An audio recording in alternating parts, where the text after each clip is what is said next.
My name is Steve Curran. I'm a long-term boat broker, boat dealer here in Marina del Rey. I started business here when I was 21 years old in 1969, and I've been doing it ever since.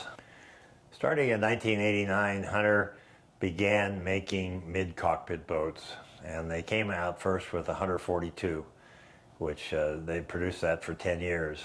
They were using it to make a name for themselves, and they put they put a 62 horsepower Yanmar diesel in it, where most of the boats that size would have 50. They put two great big 8D batteries in.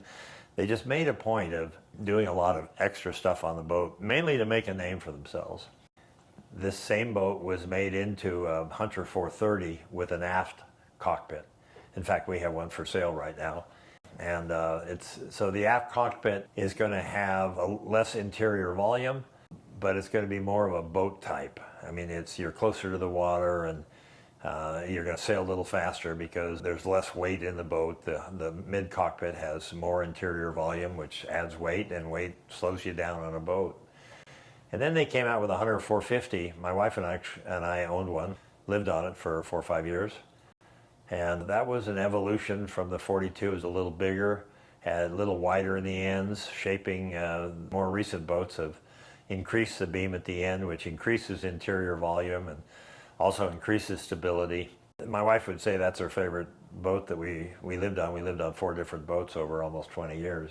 Had a little bathtub, had a pedestal berth in the back. Pedestal berth is very functional because it's like a normal bed at home. You know, you don't have to climb over someone in the middle of the night if you have to get up. The Hunter 450 was a very popular boat. And these evolved later. The 42 was discontinued. They came up with the 420. I don't know exactly what year. I think that was mid or late 90s. And then they came up with a Hunter 45cc, a little bit more modern hull. The more modern Hunter hulls have a sharper entry per entry. In other words, which increases the waterline. Increased waterline increases hull speed. Also makes the entry a little sharper, so maybe it cuts into the waves a little bit better. So Hunter, all told, made 5 or 6 mid-cockpit boats. They all were the Hunter style with open windows, windshields. Spaciousness on a boat is visual. The open windows is what gives you the sense of space. All the Hunters have just a whole lot. They all have a good sense of interior volume. John Peterson, who was the president of Hunter and the marketing guy for years and years, someone I really respect, and used to say that Hunters have 12% more space than your average sailboat. People think of space on a boat as linear, as tied to the length of the boat. It's not really linear, it's geometric. It's controlled by width and height and length too. It's cubic footage.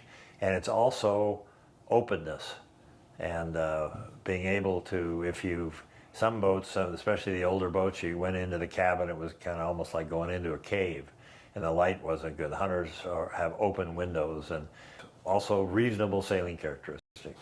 You know, they're not overly heavy, not overly light either. They're mid-displacement boat that have reasonable sailing characteristics, and that's the right boat to cruise on.